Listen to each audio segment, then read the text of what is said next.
Welcome to the Dragons Magazine. Dragons Magazine? Dragons Tome? How did I screw it up? The first fucking word. Welcome to the Dragons Tome. This is episode 193. We're going through Magazine, one issue at a time, chronologically from the beginning. I'll get through this. He's trying his best. He's having a stroke. I'm so tired. Yeah, we've done this 193 times. That's why I'm goddamn tired. May 1993. This cover, Underdark by Raymond Van Tilburg. This kind of made a throwback cover. Don't you find it's a little more basic to the old covers? I love it. I do too. It looks a little like 1990s Dragon. Yeah, like early, yeah. Even earlier. This is 1990s Dragon, by the way, Pat. I meant 80s.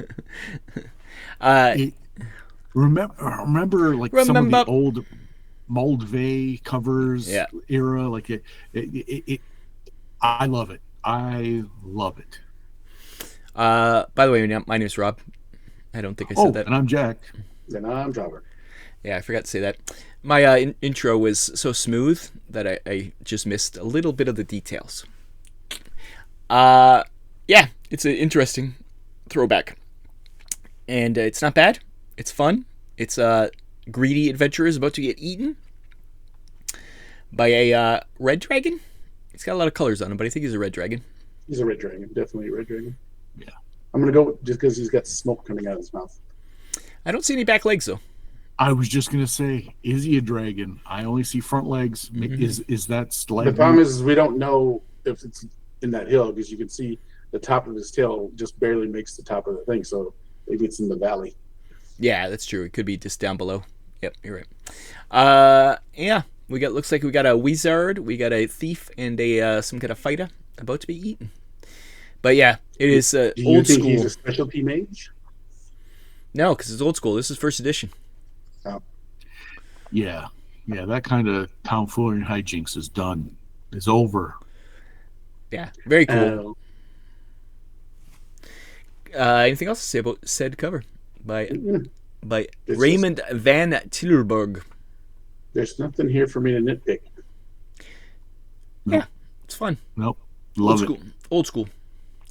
Let's move on to the... oh, wait, I do have something to nitpick now. Oh. I'm looking at the fighter. This fighter is definitely a lefty. His one hand is bigger than... I knew... Look at the size of his left arm compared to his right arm. I wish I would have said something beforehand. I wish... We all have our bugaboos. We all do. I don't. I'm happy with everything that happens. Proportions throughout this whole Rob just said he's happy about are wrong. Rob just said he's happy about things. Literally, his little rant of dinosaurs. I love dinosaurs. Proportions about every item in this thing are off, and I knew for me, I loved it. I knew for Pat, like when he looked and went, oh, that skull is a child's skull because I'm looking at the person that can't be a human skull. Oh, the shield up against that one stalagmite wouldn't be a buckler to someone else. Like everything is off. And I thought Pat's going to say something for sure. And he almost got away with it. If it weren't for these damn kids. And we're not getting away with stuff. This episode, there's no tomfoolery, no hijinks. We're not getting away with nothing. Nope. This is the tightest ship you've ever shipped. Toit like a toiger. Let's start with Patrick. What is your first article? Page Vente Uno. I don't speak that language. Large one? Bubba Rodriguez saying 21. Oh, I thought, I was with Jack. It was a large. I didn't understand. Uh-oh, that's one of mine. Statues and stone men. Uh-oh. Whoa. Woo. It's one of Jack's. Woo. Where's the alarm? But we're risking That's the sound of the police. That's the sound of the police. Yeah. Down from the Underdark. 3 types of golems made by people of the Underdark. First one is the Brain Golem, made by the Pinky and the Brain. Pinky and the Brain. This golem is literally made, wearing underwear. Made from brain tissue. Is he smart? His intelligence is low. That makes no sense. Well, just because you're made of brain tissue doesn't make you intelligent. He doesn't heal even, because brain tissue doesn't heal. But he's wicked smart. No, he's not. Smart. He's low. I'm sick of it all. You're sick of I might He's just walk low off the show. because he's a conglomerate of brain tissues. He's not one brain tissue. So, very disturbing golem, and only a mind flayer would create a brain golem. I mean, there's nothing special about these golems. They're just golems.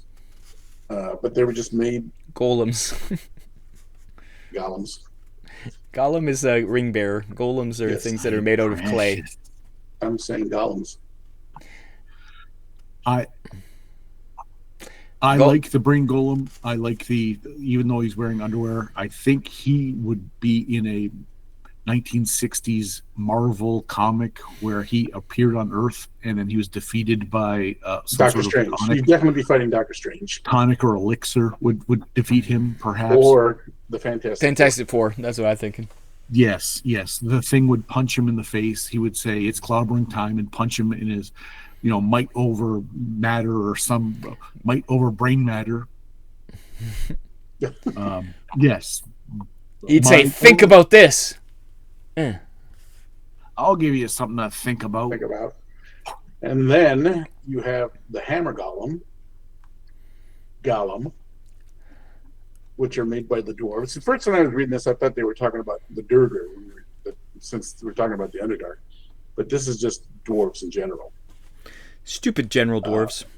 And this is your typical golem. I'm going to say it interchangeably now. Golem. Golem. So again, I don't know. This is just more specific as opposed to being unique. Yeah, I thought he's not different from an oral golem. Yeah.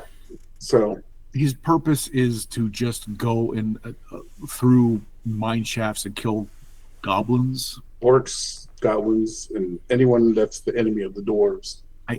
Which technically could do the Durgar too.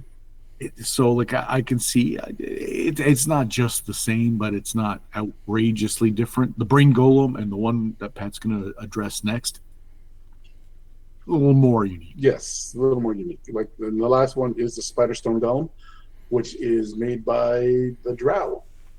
That's definitely a Spider-Man villain. Yeah, and this is made of obsidian, which I thought was cool. And unlike other golems, this is each one of these is made with a Tanari servant of Loth trapped inside it. Oh, what's that? Hmm? What is a It's what? a demon. Ah. A Tanari. It's a demon. It's a Loth servant of Loth, which is a demon, and its spirit is trapped inside this thing. And she allows it because it doesn't. That this golem can't be used against her or any of her minions. Obviously, it's a drow make it. Yeah. And my favorite part is these things can go wild, and then they just run around in dungeons punching people. Yeah. So That's a good thing about all creatures. Yeah, 3 new golems, 2 which are somewhat unique, and then 1 that's just generic. Fun golem time. That's all I got for these guys. I mean, if I had to pick one, I think the Spider Stone is probably my favorite. My only note, because this was one of mine, is it doesn't have the compendium format. And of all the creatures we've seen recently, they've all had the compendium format, meaning it's got the 3-ring binder holes on the side, and it's got the and I would have liked to have at least the spider golem, I guess, in my compendium. That poses the question then, if it doesn't come in the compendium form, is it not official? Oh, it's only the official ones that they came from. I know. That's my prop. Is it the ones? Yeah, that they said that didn't make it into the other ones that are always were the ones in compendium. Maybe. Yeah. So the hypothesis is if they put it in the Dragon magazine, it's not officially official, but if it is in the Dragon format magazine of the compendium, none of us obviously have the ability to know that for sure. But that's a good question. This, Because the other ones yeah, were always things that like, oh, we wanted this to be in this, but it never made it in. You know, like. Yeah. But I'm not sure if that was always true. It seemed And to me these that there are was and some. this John Power might not even work for TSR. Maybe these some of these guys are author submissions, so technically you're not official. Yeah, I don't know if that's maybe that's stretching it, but it is weird. Yeah. yeah. So my question is, if it doesn't come in the Monsters Compendium form with the paper that you could print or copy and put into your It's not. compendium, It's not worth the paper you printed it on. is it not TSR approved? Clearly, the late great John Power, dynamite name, A+ name. Rest in power. Rest in power. How dare you take my punchline? How dare you take my punchline? I've set that up. Okay, that's how it's going to be. Is it? Okay, I was there's so gonna be fucking shenanigans lazy. this I episode. was barely awake. There is going to be shenanigans this episode, and it's because of Rob. Jack, what is your first article?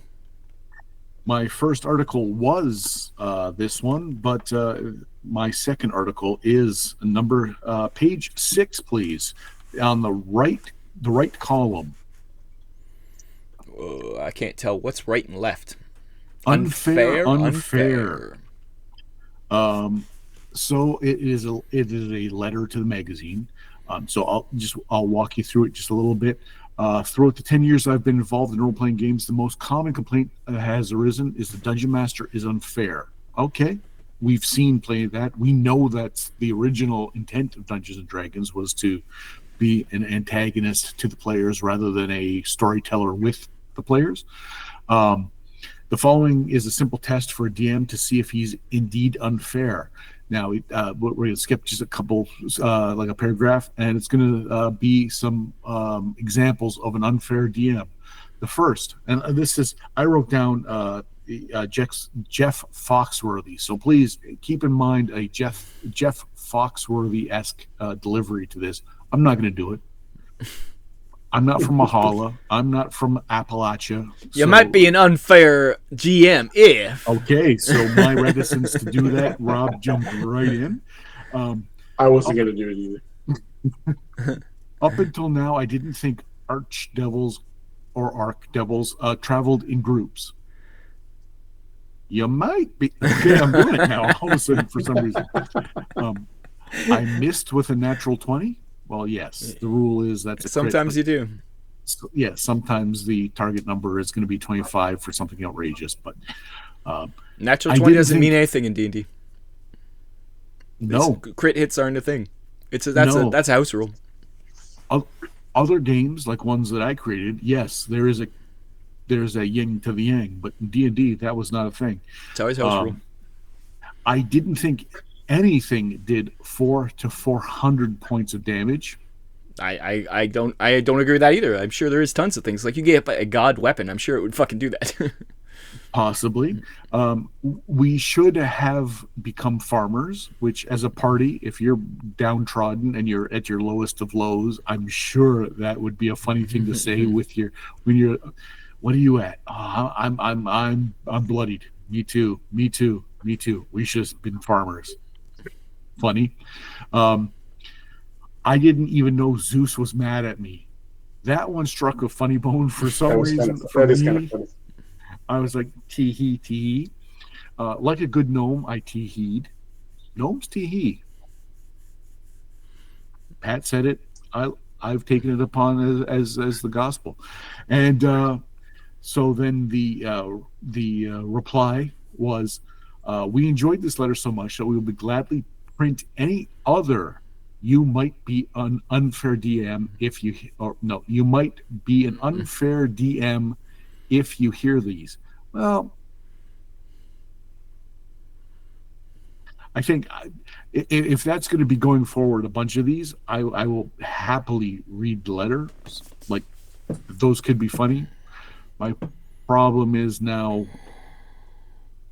rarely inciting people from the unwashed masses to make jokes. Barely,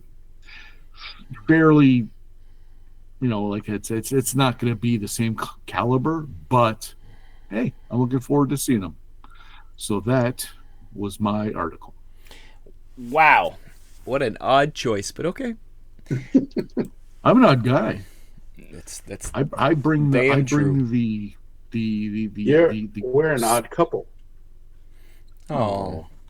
Let's just scroll down 2 pages to the editorial. And it's another story for Roger. I love Roger's little stories. Roger tells about his childhood trauma of not getting to see dinosaurs in Fantasia eat each other.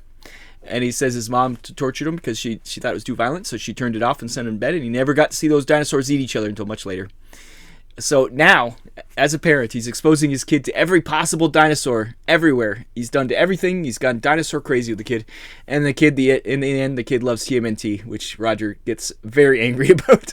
But he says, the moral of the story is don't have kids. And I agree wholeheartedly with him.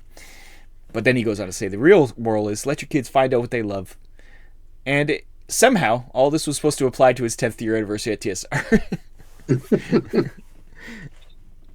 Rob, as someone who hates dinosaurs, I would have never have thought you'd done this article. Yeah, but, me too. Especially with the T-Rex right there. I was like, wow. But I think that's a raptor. I think it is too now that I see the arms. And the claw at the top. But as a kind of like life lesson, yes, he's trying to get his kids to love. If you're telling your kids sports, or if you're telling your kids like hunt, or any your particular thing, just let them find their own thing, and then just let them do it. Indulge them, help them, foster them. Unless that thing is furries. Let's draw the line, people. Let's draw the line. If that's their thing. No. We draw the line. We draw the line.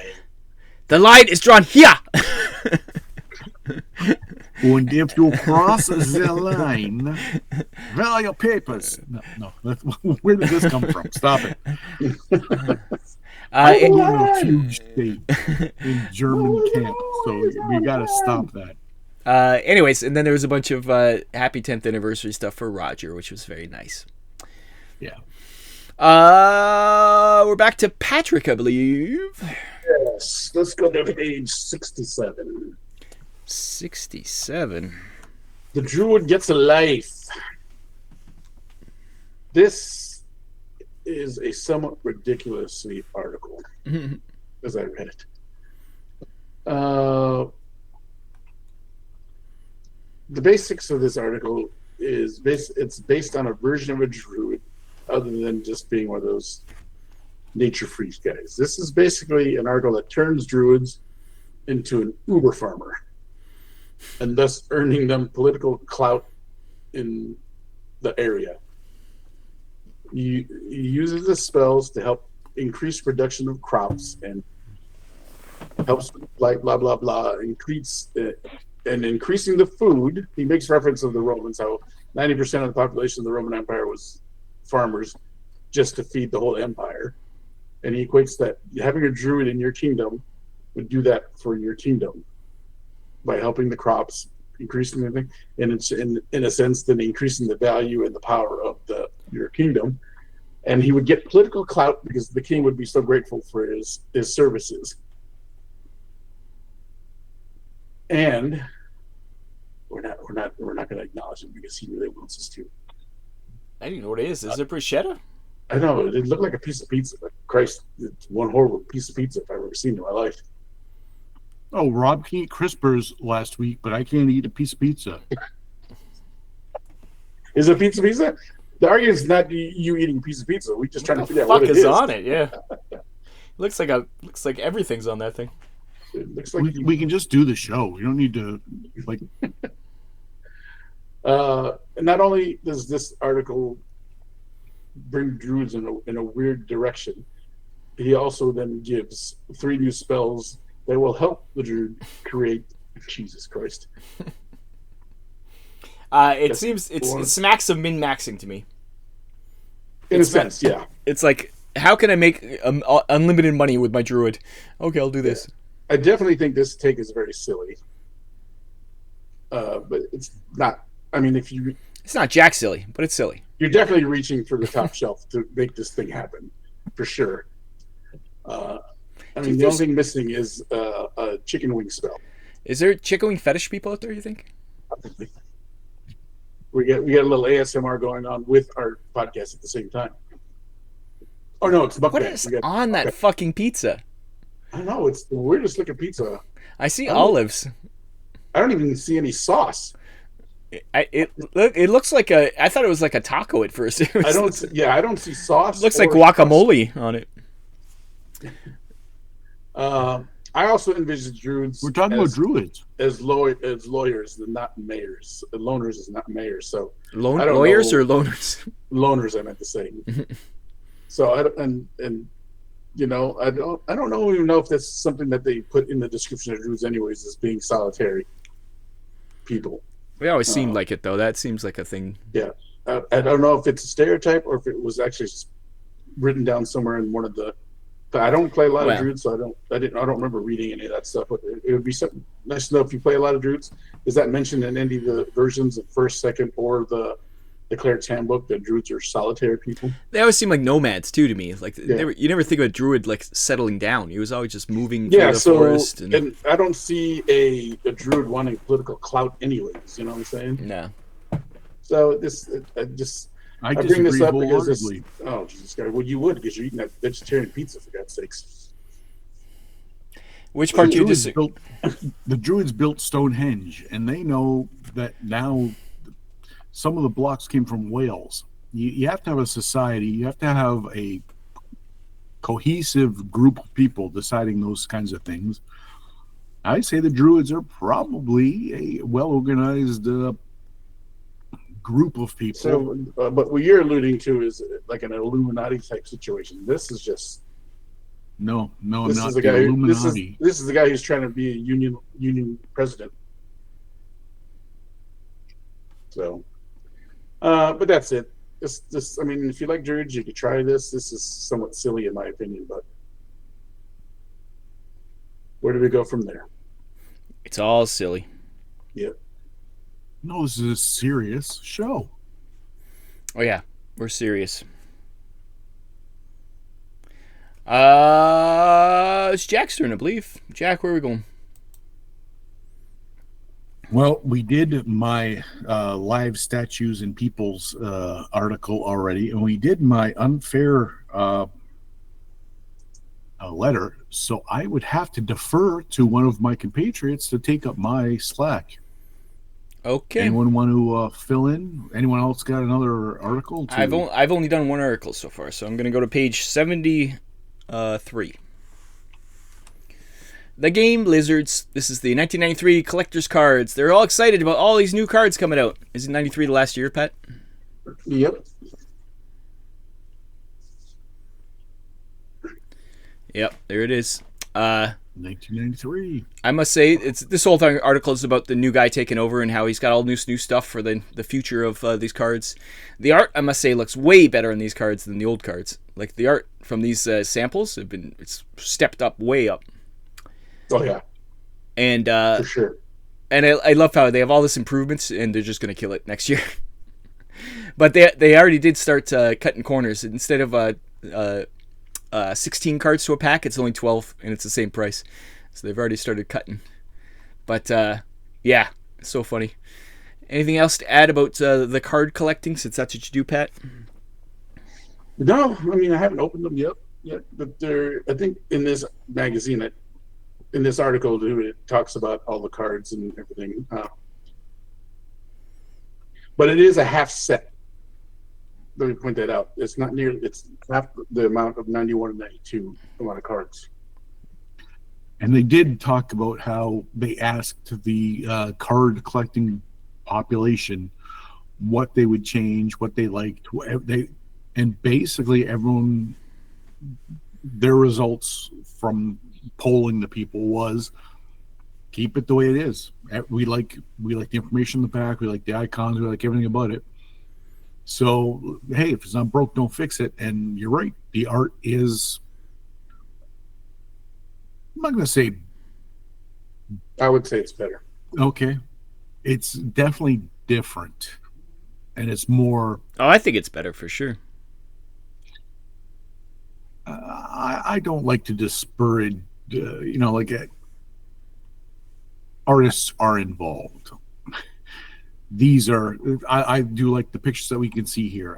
I haven't seen every card, obviously. I don't know if I've ever seen one of them. But when you scroll down, the Greyhawk, looks like a dryad, but it's called a Nereihawk or something.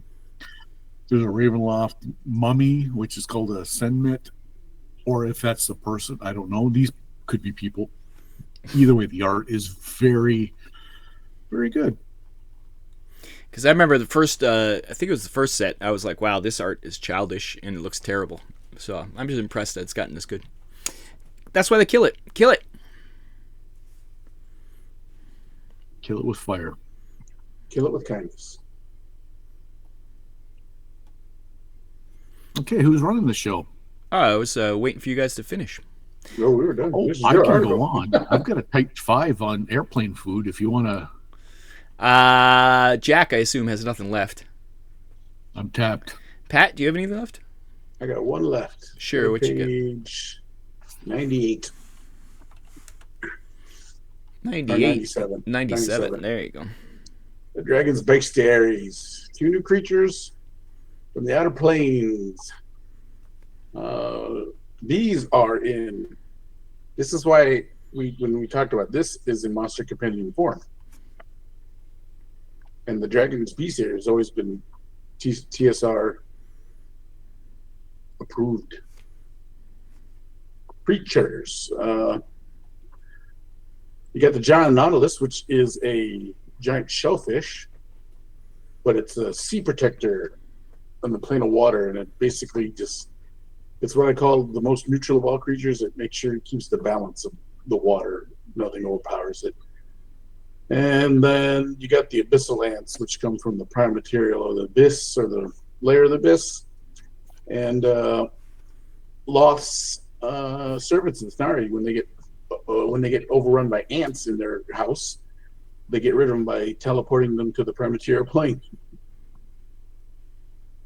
So I do like the abyssal ants. They look like regular giant ants until they attack you with fire and kill you. And nautiluses in real life are pretty dope looking creatures. I only like the ones that Captain Nemo rides in. Oh, from 20,000 Leagues Under the Sea, the Nautilus, yes. Mm-hmm. But it didn't look like a nautilus. Well, not in the original Walt Disney one. Yeah. I can see how. Yeah. It looked more like a sea monster. I remember when I went to Disney World, it was part of the ride. You ride in the Nautilus and it goes slightly underwater.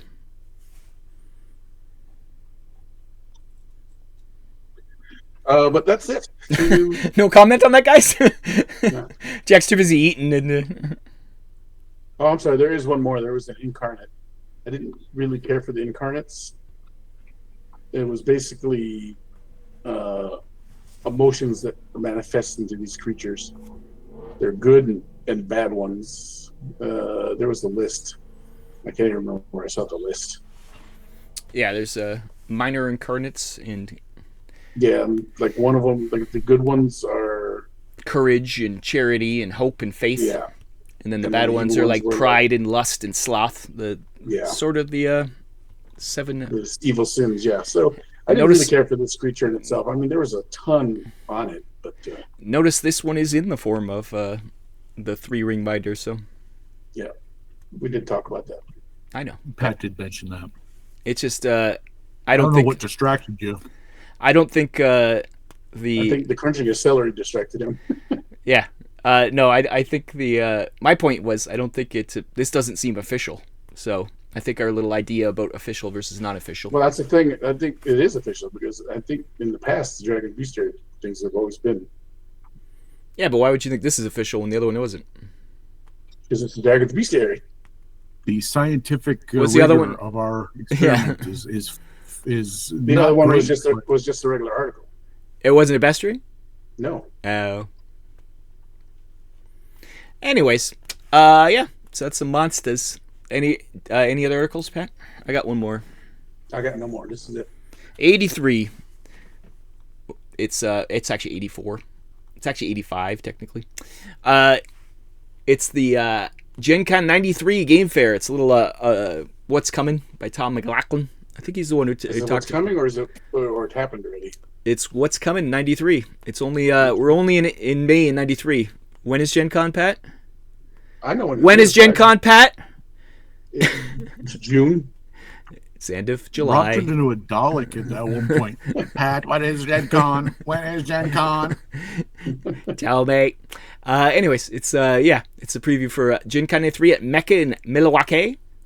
And it seems to me they're trying to not to this one. It's a different building. They tore it down.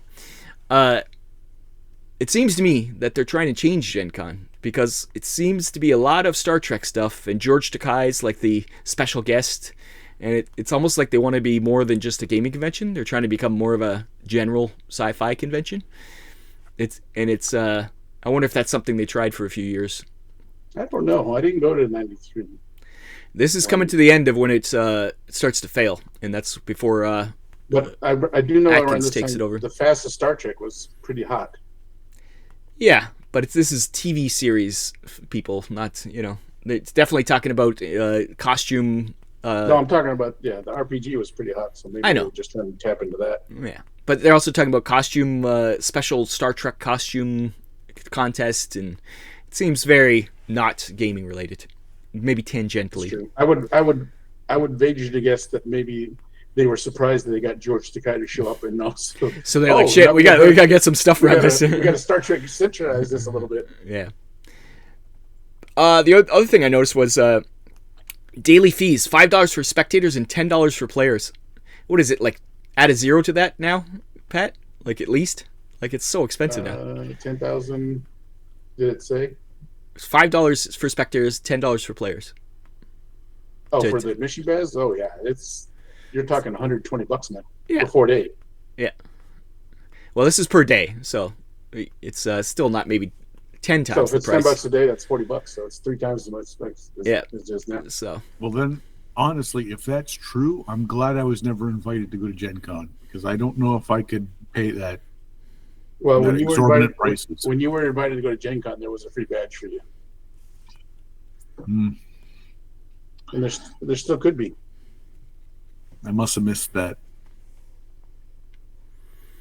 You must have missed it. You probably just weren't listening. Every time I invited you was for free. Even Well, the hotel. free, believe me. His idea of free is you're a fucking slave. Okay? You work your ass off. You have no voice by the end. You can't walk. It's like hell. But you have fun. You have fun. You have a free It hotel. wasn't free. You get pretty much all the meals. Only me, because you liked me. Normal people didn't get that shit. Normal people had to fend for themselves half the time. Well, that's true. But I'm just saying.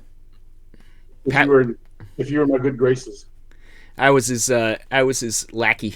I got to be the person who got to. You were my right hand man. You were my consigliere. If we were talking about Asian sidekicks, was he more of an odd job or a short round? Oh, short round, 100%. Come on. No, you'd be odd job because you were also the protector. You would like throw your hat. I did try to kill people, yes. But short round also said no time for love, Dr. Jones. That was also a quote I would use. So maybe a little both. Okay. I'm a little country, a little rock and roll. Any more ads from any of you fellers? I am. No, sir. Ads. I mean articles. We haven't sorry. gotten to ads yet. Articles. I'm done with the articles. Jack, what's your first ad? My first ad would be on page 36, please. Yeah. We are Sasquatch. we are Sasquatch. looking at Sam the Squatch. Naked Tame the Sasquatch by John Boston. And let's just read the blurb here very quickly. Michael Fenberg, editor of a small Sierra Nevada community newspaper, is out to solve a series of grisly killings. Ooh, that sounds terrifying. A series of grisly killings. He knows that a monster is behind them. Yeah. We're all on board. But which monster? Well, the title says Sasquatch. So Sam we're Squatch. We're the Sam Squanches. We're kind of narrowing in. And whichever one it is, It's a Sam Sam Squatch. Why is it eyeing Fenberg's love interest? Oh, so his girlfriend's getting creeped on by something, by a monster. As hilarious as it is terrifying. What? It does not say that. It does say What's going on here? It does say that. Naked Came the Sasquatch by John Boston is a highly original who, which, what done it. Now, I don't care. You can't just put a hyphen in a number, 6 words, and claim that's a word. You can't. Stop it. Story coming in May to book in hobby stores everywhere. Now, this is TSR Books. Is anyone like?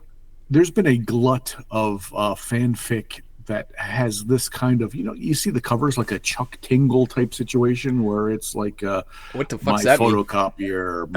I'm gonna say that this cover looks like they stole it from the White Lion album. What is Chuck Tingle, Jack? Chuck Tingle, look him up. He's an author, a prolific author of various. A half raptor seduced my secretary kind of game, books. Chuck Tingle. You don't know Chuck Tingle? I've never met a Chuck Tingle in my life.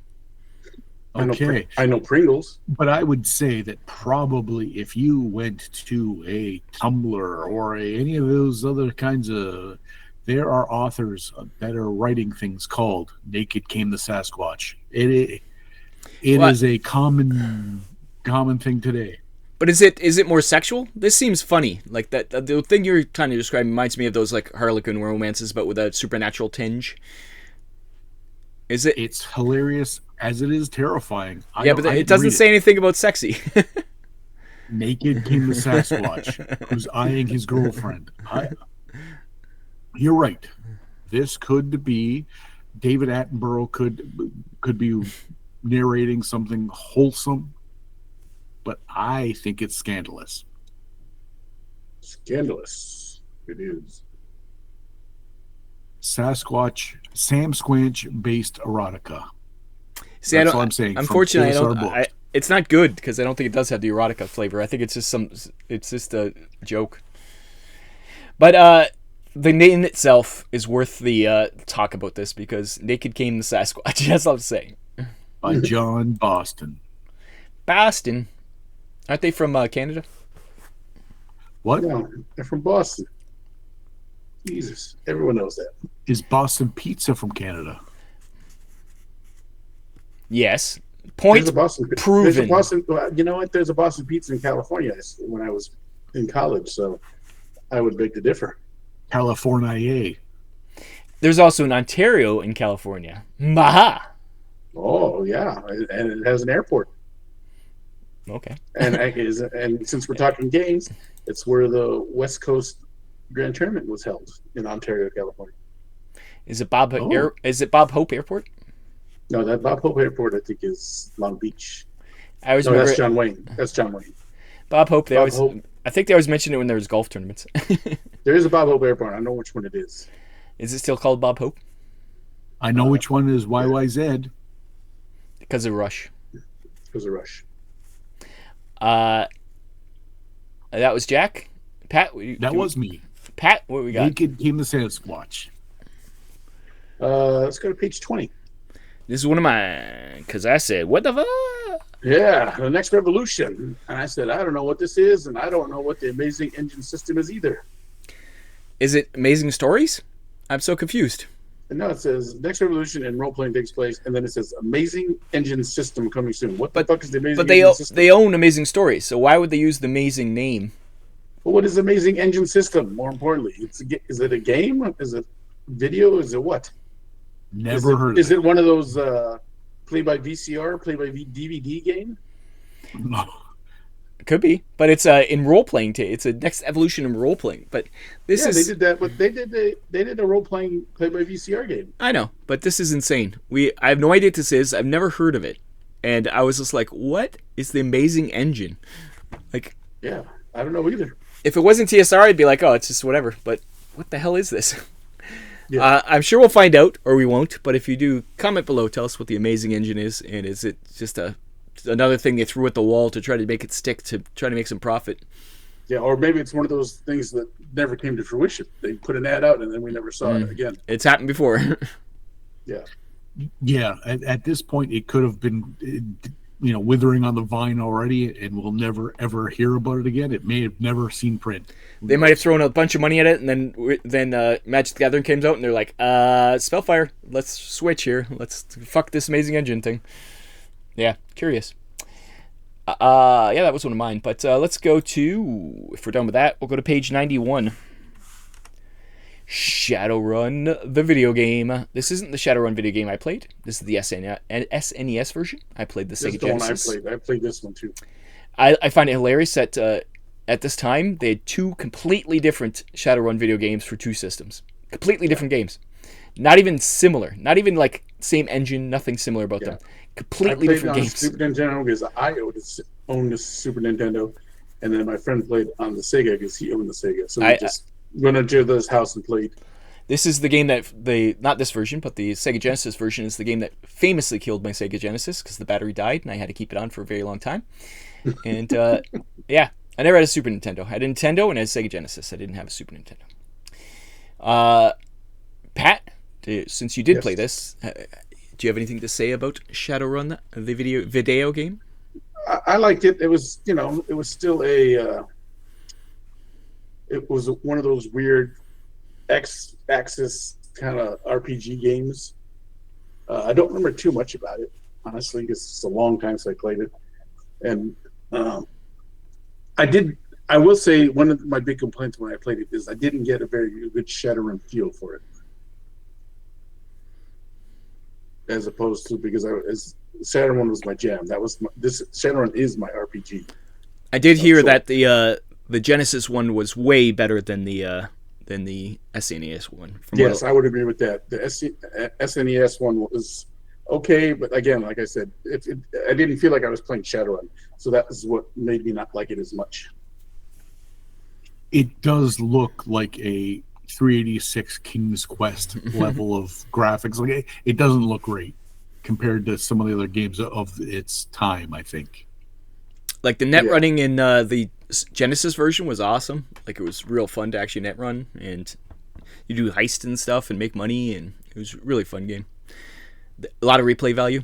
Where I think this one was very basic and, like you say, like top down, side screen, like just very basic game. They didn't put the money into the SNES version. They did into the Genesis for some reason. Two different companies. So weird. Weird. Isn't it weird? Any more ads? I have one more. Jack? No. Okay, Pat, what's your last one? 31. 31. Oh, that didn't work. Man of War. Man of War being sold by the Army. But I say Man of War because Man of War is coming out for GW, and this is my ship war game for the longest time.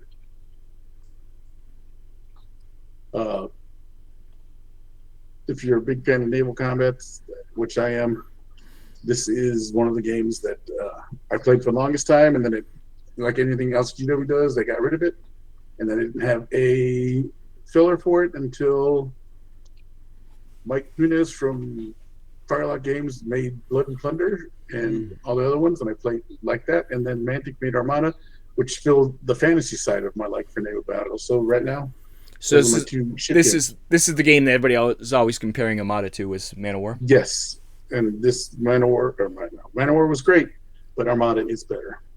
Well, Armada's based on Black Sails from Warlord. Yeah, and that's a classic.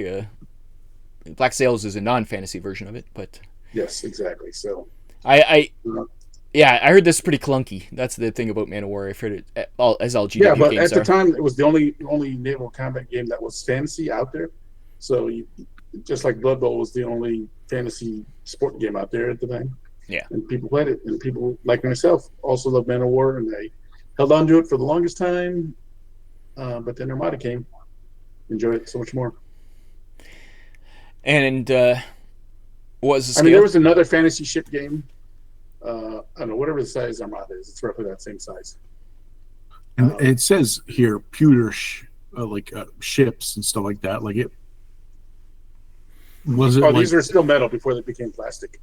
Was it like 3 ships, 4 ships? What was the Scale. scale?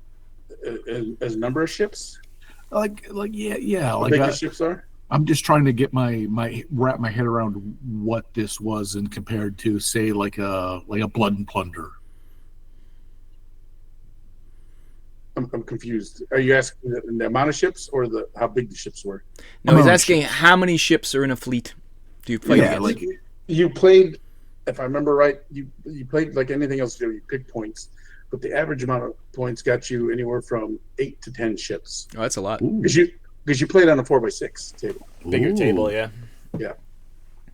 Because what is it? 2x2 is or 3x3? 3x3 is Armada. Yeah. I mean, that's what you average play in, but you could play on a bigger. Well, that's the mat comes with the compass rose and all that on it. Yeah, but there was another ship game, and I can't remember the name of it, called Uncharted Seas. That was made by the same. That company's now out of business. That's the same company that made Firestorm Armada, the space version. I tried to play Uncharted Seas, wasn't as good as Man of War. So I have a orc fleet for that game, but that's about it. I maybe played like 3 games. It just didn't click with me like Armada did. So, well, there you go. Man of War. I have one last ad. We'll hit up 121, and that's Ralpartha BattleTech. Obviously, normal BattleTech miniatures, all the metals. But this big plastic mechs coming in June. Look at that. Plastech. I remember when I think they might have been. They probably weren't the first mechs I bought, but they early mechs I bought, and came in a box set. Didn't know you had to prime them, so you're trying to paint on them, and the paint was just like fall off. It was whatever this plastic was. The paint did not stick to it. It was like the worst plastic possible, and. But it was nice having these mechs, especially like a Marauder, because my metal Marauder just would fall to pieces constantly because it was so spindly and it was all heavy as fuck. And it was nice to have plastic miniatures. And it's taken until Catalyst now to do plastic miniatures for BattleTech again. It's been many, many years, and the quality is finally there because there was a lot of bad quality plastic miniatures for BattleTech, but we're finally in the golden age of plastic miniatures for BattleTech. But here's where it started, 1993. Plastech. I just thought it was neato, beato. Definitely, if you were collecting and to go from metal to plastic, and the ability to both glue plastic as opposed to metal, to be able to paint plastic as opposed to metal, and the durability of plastic to metal. Yeah, you didn't drop it and it shatter into 1,000 pieces. Yeah. Especially BattleTech miniatures. Yeah, BattleTech miniatures were just enough. Yeah. Or metal fatigue where it would just snap off. I do wish that the scan was better though, so you could see. Yeah, you can't really see the miniatures. You can't really see the miniatures at all. So, but, no. You know. I was looking at the one that I thought was a Marauder, and it says it's a It's a Marauder. Man of War. No, it's a Marauder. It's a Marauder, a Battlemaster, and 2 Warhammers. Okay, is this one that was the Mad Cat that I thought was? Oh, that's at the top. Those ones. Yeah. A couple of them I kind of recognized, and I was like, "Oh, okay, well." 2603 is the Mad Cat. Yeah. With the scan, it's like, okay, is that? Yeah. Man of War is 604. Yeah, that's more of like that looks like a kind of a Battlemaster looking, or a Atlas. Doesn't look like a pirate ship to me. Anyways, that's it. I think for the ads, right? Anything else, guys? Yep. I think that's it. Well, we've made it through another episode. Jack ate a lot. I was a little distracted, and Pat talked, so it's good. Well, Pat saw me snack on a candy bar a couple weeks ago, and I said, "You know what I'm going to do is do a bit," and I ate an entire 2 pizzas, and some wings. That'll show him. The problem is I wasn't the host. If I was the host, called you out, buddy. Not my place. Not my place to control you. Okay. I think everybody needs sustenance, and Jack, you can eat anytime. In the comments, what is it? Rotisserie chicken, ribs, rack of ribs? What am I going to do when Pat's the host next time? What is lobster? Comment. What is your favorite snack food to eat while watching a podcast? You know what I've wanted to do recently is to take the lobster out of the tail and replace the lobster with a mashed potato formed to look like lobster. What are you, a serve it to vegetarian? someone. Jesus, stop that right now. That's ridiculous. I've wanted to do that. No one wants to do that. No one wants to do that. No? Why would you want to substitute lobster for mashed potatoes? It's a prank. Molded to look like. Imagine that. You dip your fork in there for your lobster, and all of a sudden it's just mashed potatoes, and you go, oh, God damn it. And you say it's a cookie Saint Jacques, but if lobster Saint Jacques. I'm just going to give you a haughty derision look. Oh. Jack's a prank master. I'm all for it, Jack. You record that and make a short. Make a short, and I'll make it. I don't know what a short is, but I will make one. Been watching all of them. Is a short one of those things I do on TikTok when I'm like flossing and that's OnlyFans. Doing the gritty. OnlyFans. Next week we'll be back for another set of these MFers, and we're gonna try to do as many Dragon magazines as we can get through. So we're almost to 200, guys. Only 7 away from 200. But we gotta pack it in soon. Like these are pretty, We'll see. I mean, I do want to see the downfall. That is what I'm so excited about. No, okay. We are close to being halfway, at least, right? I hurt my finger. What was that? Next week, we'll all sign Rob's cast as he displays his phalange that is shattered. Apparently, I think I got a broken finger. Okay. Until next week, I've been Rob. And I'm Jack. Like, share, subscribe. Comment below. Tell us what you've broken this week. I broke my will to live. And tell us that you're also repulsed by that pizza Jack was eating. Guess what was on it and win a prize. Yeah. Did you guys notice I had a little snack? I didn't. Did you guys? I was distracted. I tried not to distract. I didn't notice a damn thing. Okay, that's good. Olives, onions. Don't tell them. Don't tell them. They got to win their prize. 2 freebies. 2 freebies. Bye-bye. Bye-bye.